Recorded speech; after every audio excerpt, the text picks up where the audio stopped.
These are awesome. So they're just like the magic eraser, but way thinner. Go ahead and get the water on. You can saturate the whole thing or just a corner, your choice. I do that. Squeeze it. Okay, and then I'm gonna go down here, cleaning our cabinets.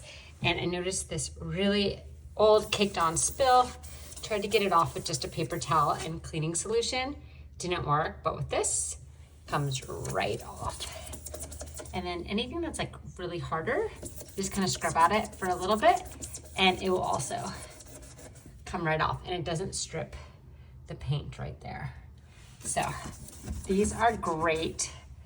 I got the full pack and they're amazing. So highly, highly recommend. So right here is, I think, blue pen. You see that? And then we're gonna use this and get it off. So here we go.